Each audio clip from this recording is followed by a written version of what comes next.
قربانی کے تعلق سے ایک بہت ہی اہم مسئلہ آپ حضرات کی خدمت میں پیش کرتا ہوں، جس مسئلے کو لے کر بہت سارے لوگوں کے ذہن اور دماغ میں اعتراض اور اشکال بھی پیدا ہوتے ہیں۔ پہلے آپ مسئلہ سنیں، اس کے بعد اشکال اور پھر اس کا جواب بھی انشاءاللہ آپ حضرات کی خدمت میں پیش کر دیا جائے گا۔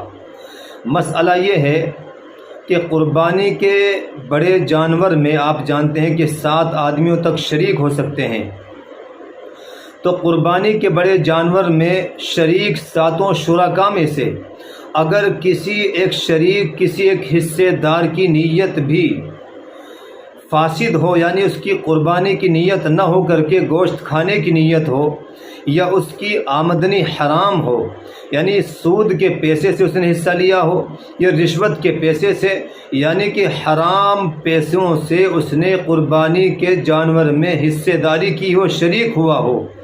اور باقی 6 شریکوں کو اس بات کا علم بھی ہے کہ اس آدمی کی جو قربانی یہ کر رہا ہے نیت سے صحیح نہیں ہے، اس کی نیت کے اندر فطور ہے، فساد ہے، یا پھر یہ حرام آمدنی سے حصہ لے رہا ہے، تو جاننے کے باوجود تو ایسی صورت میں تمام کے تمام لوگوں کی قربانی خراب ہو جائے گی، کسی ایک کی بھی قربانی درست نہیں ہوگی۔ اب آئیے سوال اور اشکال کے اوپر۔ اب یہاں بہت سے لوگوں کے من میں یہ سوال اٹھتا ہے کہ حضرت ایک آدمی کے نیت کے خراب ہونے کی وجہ سے، یا اس کی آمدنی حرام ہے، یا رشوت اور سود کے پیسے سے اگر اس نے حصہ لیا ہے، تو اسی ایک آدمی کا حصہ خراب ہونا چاہیے، تمام کے تمام لوگوں کی قربانی کے اوپر اس کا اثر کیوں پڑتا ہے؟ تمام کی قربانی کیوں خراب ہو جاتی ہے؟ سوال بہرحال اپنے ذہن میں سبھی کے آ سکتا ہے، تو اس کا جواب بھی سنیں۔ جواب اس کا یہی ہے کہ یہ مسئلہ جو علماء کرام بیان کرتے ہیں اسی شکل اور صورت میں ہے، جبکہ باقی شرکاء کو اس بات کا علم ہے کہ بھئی اس آدمی کی نیت خراب ہے، یا پھر اس کی آمدنی حرام ہے۔ اگر باقی 6 شریکوں میں سے کسی ایک کو بھی اس بات کا علم نہیں ہے کہ اس آدمی کی نیت خراب ہے یا صحیح ہے، اور یا اس کی آمدنی جائز ہے، ناجائز ہے، حرام ہے یا مباح ہے، کیا ہے،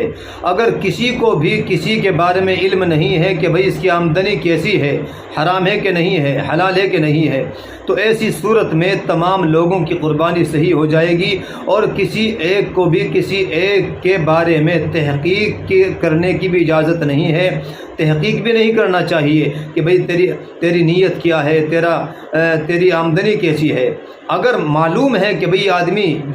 سود لیتا ہے، یہ آدمی رشوت لیتا ہے اور رشوت کے پیسے سے یہ قربانی کر رہا ہے، تو ایسی صورت میں تو کسی کی بھی قربانی نہیں ہوگی، چونکہ جانتے ہیں نا، آپ جانتے ہیں، اور جاننے کے باوجود آپ ایسے آدمی کے ساتھ شریک ہو رہے ہیں تو آپ کی قربانی بھی خراب ہو جائے گی۔ لیکن اگر آپ کو علم نہیں ہے کسی کا بھی کہ ان کی آمدنی کیسی ہے، تو پھر آپ کو تحقیق میں پڑھنے کی بھی اجازت اور ضرورت نہیں ہے، تمام لوگوں کی قربانی ہو جائے گی اگر کسی کو بھی پتہ نہیں ہے۔ اللہ ہم سبوں کو سنت اور شریعت کے مطابق زندگی گزارنے کی توفیق عطا فرمائے۔